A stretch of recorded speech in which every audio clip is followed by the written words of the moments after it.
आपको यह बात सामान्य लग सकती है कि महाराष्ट्र में शिवसेना कांग्रेस के साथ मिलकर पिछले 2.5 साल से सरकार चला रही थी। यह कई मायनों में खास था क्योंकि दशकों बाद यह पहला मौका था जब बीजेपी शिवसेना अलग हुई। यह पहली बार था जब महाराष्ट्र की राजनीति का रिमोट रखने वाले ठाकरे परिवार का कोई सदस्य मुख्यमंत्री के पद पर आसीन होने जा रहा था। पहली बार दो धुर विरोधी पार्टी शिवसेना और कांग्रेस एक साथ राजनीतिक मजबूरियों के चलते सरकार बनाते हैं। यह बात सामान्य क्यों नहीं है? क्योंकि जब आप इस पार्टी के संस्थापक बाल ठाकरे और उनकी बनाई शिवसेना को जान जाएंगे तो आप भी कहेंगे कि सियासत में कुछ भी हो सकता है। आज के इस वीडियो में जानेंगे कि कौन थे बाल ठाकरे जिनके एक इशारे में मुंबई बंद हो जाती थी, जिन्होंने मुंबई को हमेशा हमेशा के लिए बदल कर रख दिया।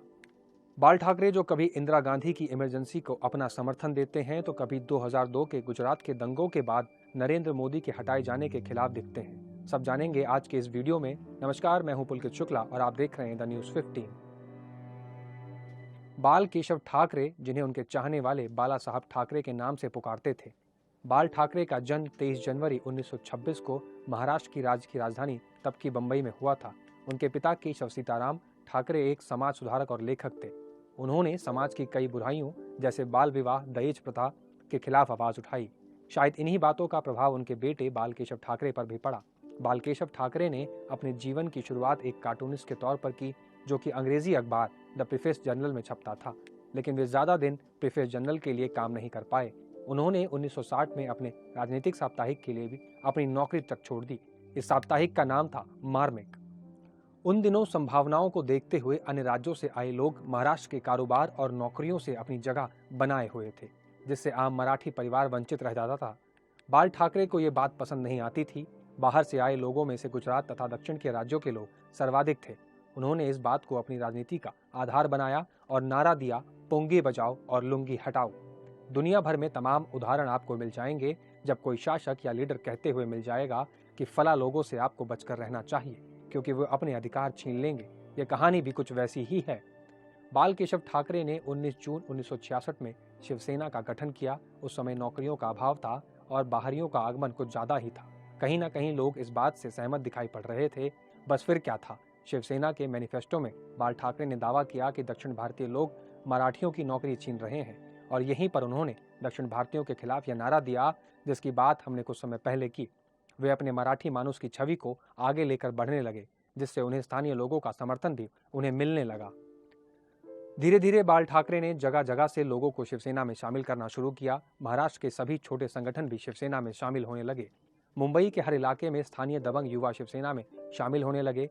एक गॉडफादर की तरह बाल ठाकरे हर झगड़े सुलझाने लगे।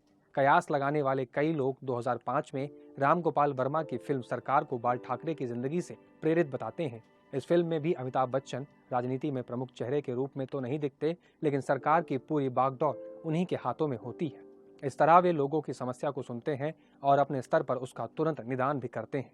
कुछ इस तरह के थे बाल ठाकरे, जो कि खुद तो सरकार में नहीं दिखते थे, लेकिन सरकार का रिमोट अपने पास रखते थे। वापस चलते हैं अपनी बात पर। जगह जगह से लोगों को एक साथ कर बाल ठाकरे की पार्टी मुंबई म्यूनिसिपल कॉर्पोरेशन के चुनाव में तो बेहतर प्रदर्शन कर रही थी, लेकिन उससे बड़ी सफलता नहीं मिल रही थी। जिसके बाद बाल ठाकरे ने कट्टर हिंदुत्व की पहचान को अपनी पहचान बनाया। यानी अब शिवसेना मराठी मानुस के साथ साथ कट्टर हिंदुत्व की छवि को लेकर भी आगे बढ़ने लगी, जिसका फायदा शिवसेना को 80 और 90 के दशक के चुनाव में देखने को लगा। जब छीन लिया मतदान का अधिकार। 1987 में मुंबई के विलेपार्ले की विधानसभा सीट के लिए दिसंबर में उपचुनाव में पहली बार शिवसेना ने हिंदुत्व का आक्रामक प्रचार किया। यही वह चुनाव है जिसमें पहली बार गर्व से कहो हम हिंदू हैं इस नारे की घोषणा की गई, जिस पर चुनाव में हिंदुत्व के नाम पर वोट मांगने के बाद चुनाव आयोग ने बाल ठाकरे से 6 साल के लिए मतदान का अधिकार छीन लिया था। जब किया इमरजेंसी का समर्थन। वैसे तो शिवसेना और कांग्रेस एक दूसरे से विपरीत हैं, लेकिन 25 जून 1975 को तत्कालीन प्रधानमंत्री इंदिरा गांधी की ओर से देश भर में लगाई गई इमरजेंसी को बाल ठाकरे ने समर्थन दिया। उन्होंने अपने अखबार सामना में लिखा कि इंदिरा ने इमरजेंसी इसलिए लगाई क्योंकि देश भर में फैली अस्थिरता से निपटने का केवल एक यही उपाय था। इसके बाद 1977 के लोकसभा चुनाव में शिवसेना का एक भी कार्यकर्ता उनके खिलाफ नहीं उतरा, बल्कि उनका प्रचार भी खुद बाल ठाकरे ने किया। इसके बाद शिवसेना को बाद के चुनाव में भारी हार का सामना करना पड़ा। इस पर बाल ठाकरे ने परेशान होकर पार्टी पद से इस्तीफा देने की पेशकश की। इतिहास गवाह है, इसके बाद बाल ठाकरे और मजबूत नेता बन के उभरे। शिवसैनिकों ने एक स्वर में कहा, हमें सत्ता नहीं, बाला साहेब चाहिए। 1989 के लोकसभा चुनाव के पहली बार बीजेपी और शिवसेना के बीच गठबंधन हुआ था। बाल ठाकरे के समय में महाराष्ट्र की राजनीति में शिवसेना हरदम बड़े भाई की भूमिका में ही रही। दुख न प्रकट करने वाले बाल ठाकरे। साल 1995 में मशहूर निर्देशक मणिरत्नम ने अपनी फिल्म बॉम्बे में शिवसैनिकों को मुस्लिम धर्म के लोगों को मारते पीटते दिखाया।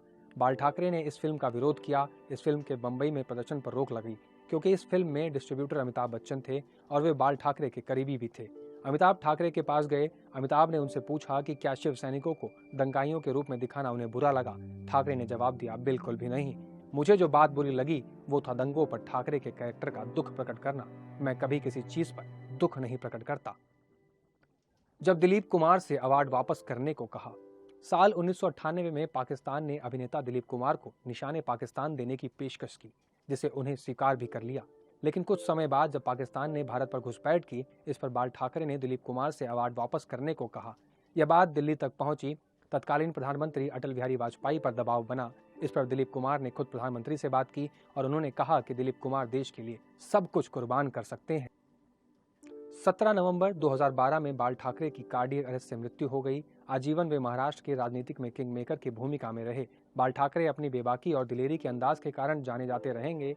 आजीवन उन्होंने विवादित बयान दिए, फिर चाहे बाबरी मस्जिद के गिराए जाने का समर्थन हो, एक बिहारी 100 बीमारी वाला परमिट सिस्टम लागू करने की मांग वाला लेख हो, फिर चाहे एनसीपी प्रमुख शरद पवार की बेटी के चुनाव में उतर जाने पर शिवसेना तथा बीजेपी के उम्मीदवारों को वापस लेने की बात हो।